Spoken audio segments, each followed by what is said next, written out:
ہمارا YouTube channel Islamic information official. آج ہم ایک بہت ہی زبردست واقعہ سنیں گے۔ ایک غریب شخص جو مزدور تھا، اس کی 6 بیٹیاں تھیں اور ہر وقت وہ دن رات مزدوری کرتا اور اس فکر میں رہتا کہ میں اپنی بیٹیوں کی شادی کیسے کروں گا۔ کسی اللہ والے سے وہ محبت کرتا تھا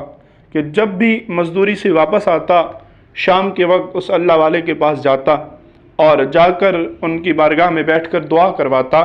کہ پیر صاحب میرے لیے دعا کریں، میری 6 بیٹیاں ہیں، میں ان کو رخصت کرنا چاہتا ہوں، ایک بیٹی کی شادی کرنا چاہوں تو مجھے 1000 دینار چاہیے، جبکہ میرے پاس کچھ بھی نہیں ہے، دعا فرمائے اللہ کوئی سبب بنا دے۔ پیر صاحب بھی اس کے لیے دعا کر دیتے تھے اور یوں ہی اس مسلمان کے پڑوس میں ایک یہودی رہتا تھا، جس یہودی کے پاس بہت ہی مال و دولت اور زمینیں تھیں اور اس نے بھینسیں وغیرہ بھی گھر میں رکھی ہوئی تھی۔ ایک دن وہ یہودی اس مسلمان کو بلا کے کہتا ہے کہ تمہارے پیر نے تمہیں کیا دیا ہے بیٹیوں کو رخصت کرنے کے لیے؟ تم جو روز اس کے پاس جاتے ہو، کیا ملا ہے تمہیں؟ تو وہ مسلمان کہنے لگا کہ میرے پیر سب دعا کرتے ہیں انشاءاللہ کام ہو جائے گا۔ وہ یہودی ہنسنے لگا اور کہا کہ بس تمہارا پیر باتیں ہی کر سکتا ہے اور کچھ نہیں دے سکتا۔ اگر تم اپنی بیٹیوں کی شادی کرنا چاہتے ہو، تمہیں 6000 دینار یعنی 6000 سونے کے سکے چاہیے، تو جاؤ اپنے پیر کو کہہ دو وہ 6 سال تک میری بھینسوں کی خدمت کرے، بھینسوں کا کام کرے، میں تمہیں اس کے بدلے میں 6000 سونے کے سکے دے دوں گا۔ جب مرید نے اپنے پیر کے بارے میں ایسی بات سنی تو غصے میں آ گیا اور کہا کہ تمہارے جیسے ہزاروں تو میرے پیر کے خدمت گزار ہیں،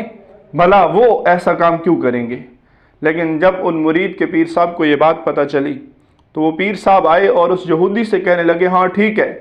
تم 6000 سونے کے سکے میرے مرید کو دے دو، اس کی مشکل آسان ہو جائے، میں تمہارے پاس 6 سال تمہاری بھینسوں کی خدمت کروں گا۔ معاہدہ ہو گیا، 6000 سونے کے سکے اس غریب کو مل گئے، اس نے اپنی بیٹیوں کی شادی کی اور وہ اللہ والا، وہ پیر، وہ بزرگ اس یہودی کے گھر بھینسوں کی خدمت کرنا شروع ہو گیا۔ یہ بات جب پھیلی اور حاکم وقت اس وقت کے بادشاہ کو پتہ چلی تو وہ بڑے تعجب میں پڑ گیا کہ اتنا بڑا بزرگ اور اللہ والا وہ اپنے ایک مرید کی مدد کرنے کے لیے کسی کے گھر 6 سال تک بھینسوں کی خدمت کرے گا۔ تو اس حاکم وقت نے 12000 سونے کے سکے بھیجے اور اس اللہ والے کو پیغام بھیجا کہ ان 12000 میں سے 6000 سے اس یہودی کا قرض اتار دو اور ان کی بھینسوں کو چھوڑ دو، خدمت کرنا بند کر دو، اس کا قرض اتار دو، باقی 6000 سونے کے سکے آپ کے ہیں، انہیں جیسے چاہو استعمال کرو۔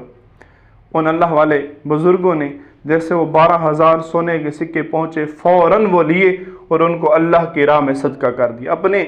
غریب مریدوں میں تقسیم کر دیے۔ جب یہودی کو یہ بات پتہ چلی کہ 12000 سونے کے سکے آئے ہیں اس بزرگ کے پاس، تو وہ سمجھ گیا کہ اب تو یہ بزرگ 6000 مجھے واپس کر دے گا اور جو ہمارا معاہدہ تھا 6 سال تک بھینسوں کی خدمت کرنے کا، اس سے یہ دستبردار ہو جائے گا۔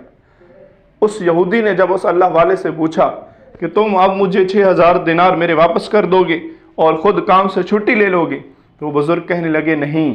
وہ 12000 سونے کے سکے تو میں نے غریبوں میں بانٹ دیے ہیں اور تمہاری میں ویسے ہی خدمت کرتا رہوں گا، کیونکہ ان کے بدلے میں نے اپنے ایک مرید کی مدد کی ہے، اور اگر تم چاہو گے تو ان 6 سال کے بعد بھی تمہاری خدمت کرتا رہوں گا تاکہ تم مجھے اور پیسے دے سکو اور میں وہ اپنے غریبوں میں تقسیم کر سکوں۔ جب یہودی نے یہ بات سنی تو اسے بڑا تعجب ہوا اور وہ عرض کرنے لگا کہ اللہ والے مجھے بھی کلمہ پڑھا کے اپنے حسین دین میں داخل کر لیں۔ دیکھا محترم ناظرین کرام، اللہ والے کتنے